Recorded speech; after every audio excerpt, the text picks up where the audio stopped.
8 races carded for the Polly this Friday, and I'm having a chat to trainer Gavin Smith. We're going to learn a little bit more about the runners he's going to be stepping out. In race 1, we will see Ubisika locally for the very first time, and he's the fellow behind us and pick magnificent coat on him. And Gav, he'll be making his local debut from KwaZulu-Natal, trying the blinkers. Yeah, no, it's just found him a little bit sharp at home with the blinkers on, and yeah, he's doing well enough. He came in great condition, and he's looking really smart, enjoying himself, Tanya, expecting a good forward run. 2 fillies in race 2, Happy Vibe. So far she's produced 2 fair runs locally. This will be her peak run, and she'll be joined by Best Intentions, who's another newcomer to the yard. She'll be making both her local and her Polly debut off fair Highveld form. Yeah, both these girls, Nade's in a good place at home. Yeah, the type of race it is should suit them both, expecting them both to be thereabouts. Yeah, Happy Vibes maybe even looking for a touch further. And Best Intention, she's quite a speedy filly, very light filly, but she's got a lot of heart.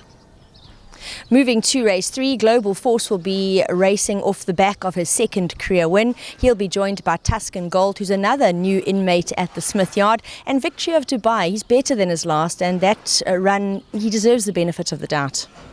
Yeah, he just wasn't himself that day, and the race didn't work out for him, expecting a better effort from him on Friday. Both Tuscan and Global Force, they're flying at home and expecting them both to be their mates.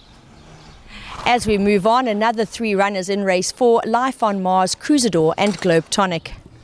Life on Mars got to carry top weight, but he comes off a hard-fought win, and he's a gutsy boy. If he gets in the fight, he's always in with a shot, but once again drawn a little bit wide. Cruisador and Globe Tonic, I think we can just put a line through both their runs last time. They were caught last and second last from very wide draws, and the track that day was running fast up front. They just had so much to do, and it's not a true reflection. Moving to race 5, Demig God. Well, she's really at happiest on Polly. She'll race alongside Global Goddess, who's in steady form, and Successful Lady will be having her 3rd run after the rest. Yeah, Successful, exactly that. Night's peak run for her. Nice type of weights, fair draw. I expect her in the quartets. And Demig God top weight, other end of the scale, but freshened her right up and brought her back in trip, and she enjoys the Polly.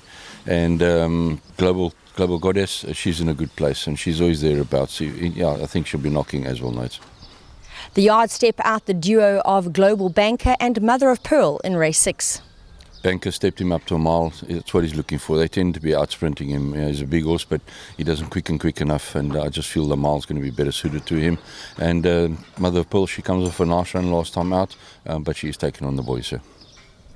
In race 7, Peace in Our World will run. Now, he showed the expected improvement last time out, down in class. Yes, no, it's a very nice run last time out, and got going late again. Obviously, a step up, the 2-2 is going to enjoy him.